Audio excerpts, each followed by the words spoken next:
Jesus, sa'yo ang buhay ko. Nagtitiwala sa iyo. Papurihan ka. Lumalabas ako, mga chapter 1, verse 16. For I am not ashamed of the gospel, because it is the power of God that brings salvation to everyone who believes. So kayo no, dinigayin naman ikakulaw ang pangalan ni Jesus Christ.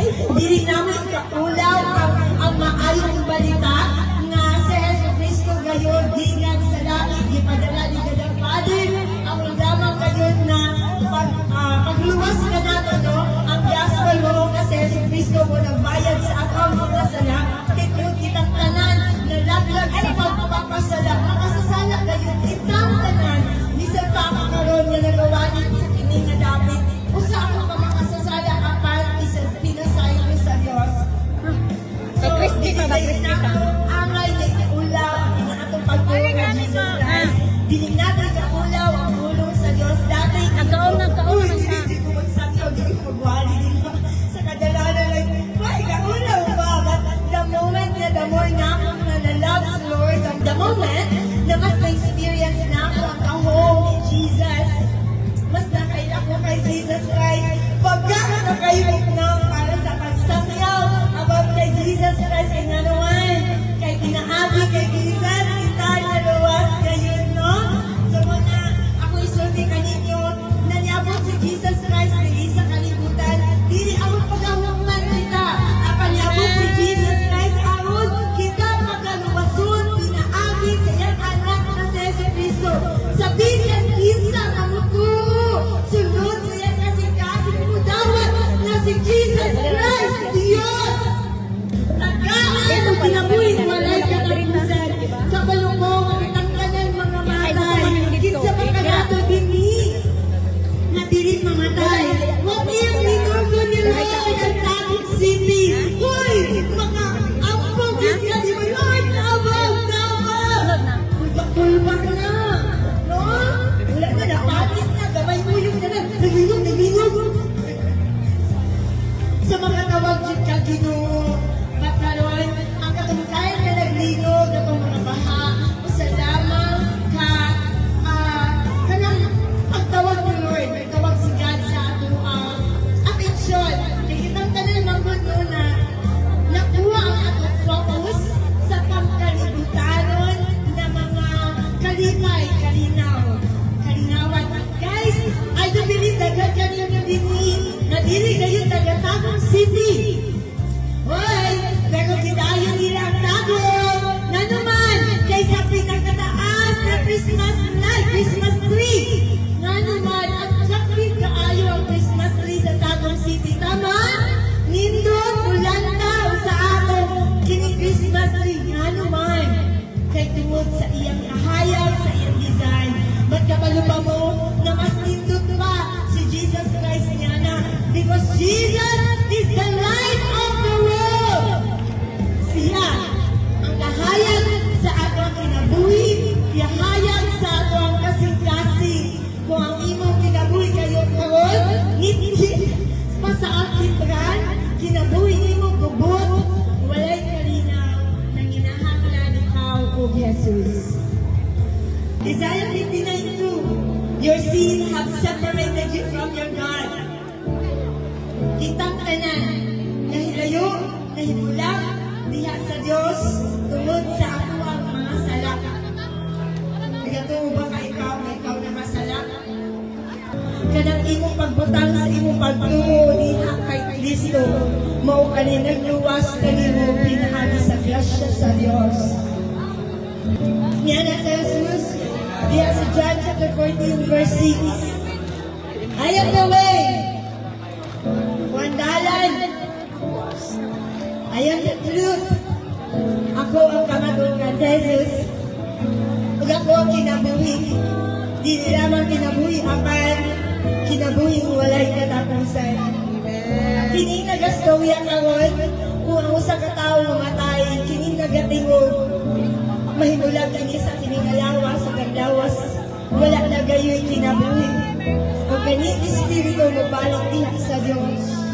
Apan kung ikaw mamatay na walay Jesus, kung ikaw mamatay na walay relasyon kay Jesus Christ, kung imong pangalan dili may sulat sa libro sa kinabuhi, itambog ikaw sa linaw na kalayo. Igsoon, kung sa magkaon ang imong inyong kasinatian, tawag lamang ang pangalan ni Jesus. Ang Diyos maghatag kanyang kalipay, kalinaw, kaayuhan. Tawag ka sa Jesus. Kay sa Jesus mo ay solusyon sa tanan. Apan na kami dinhi, dili kay nagapangayo kami bisan unsa. Apan gusto na mo ipaambit ang gugma sa Diyos, ipadulog kaninyo na sa Jesus na igugma kaninyong tanan. O dili iya gusto na kamo magpadayon sa inyong ginabuhi na pagpakasala. Ang pagpanapaw, ang pagpangawat, pagpangilad, pagpamakak, pagdilig paghatag ng respeto sa inyong ginikanan, ang pagbagulbol, ang pagkakaramado, ang pagiging adik sa bisan kung sa nga bisyo, kanang dili iya sa Diyos. Ang kanang mga bana din nga wala naghahatag o gugma sa ilang asawa, ang Diyos dili mahimot niana. Busa mga bana, palanggaan ang inyong mga asawa. Asa may mga banat. Mga palahubog, undahin na! Kaya mga tao, mga lalaki, nga ilang abusuan ang mga asawa, nga walay pagbugong sa mga bakba, sa pagbugal-bugal, sa pagpamaligas sa mga asawa, dili ka balo magbalyo sa mga asawa, dakong sala ka na sa tubangan sa Diyos, kaya sugong sa Diyos, higugmaan ang inyong mga asawa. Kung ang Diyos magapanalangin kaninyo, amin ba mga asawa?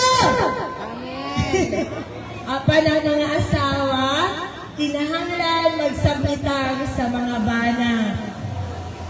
Ang mga asawa nga babaan, ilong-ilong gamay. Ang mga asawa nga palatubag, kaya mga asawa nga walang respeto sa mga bana. Respect, submit to your husband. Dinadasid ko mo mga bana o asawa, kung ang inyo ang relasyon dili karon, istoryahan ang inyong asawa o inyong bana. Pag-confess mo sa inyong mga sala, pag-ampo ka mo, mangon ka mo mga ayo, o higugmaan, pag-usap ang inyong mga asawa na murag walay na hitabo. Sama kay Jesus Christ, gusto ni Lord na makatong kita sa pagpasaylo again and again. Forgive them again and again, just like how Jesus Christ forgave us. Kanang Jesus na namatay dito sa krus nga atong gituuhan, ila-ilaha kay kaya niyang gusto ng imong kinabuhi. Dili lang siya napabiling na namatay dito sa krus, apan siya ang Diyos nga napainhaw, na kaya niyang gusto ng imong kinabuhi, bisan din sa kamay. Bisan unsa pa kakadautan, bisan unsa pa kakangilaan, bisan unsa mga katarantado, ang Diyos na higugma kanimo o kaya niyang gusto ng imong kinabuhi. Kipaabot lang kanya kanisa ka mo doon kaniya, naaarag yun ang Ginoo. O siya nang malayo. Naaarag siya. Kanisa ni mo surrender ang imong kinabuhi, my friend. Iyon ang tulong sa Diyos ng imong kinabuhi, sama lamang sa gabon. Dali lang mawala, sama lang sa pula. Yung sa karon, hindi tanawon, pero pagkauma, malaya.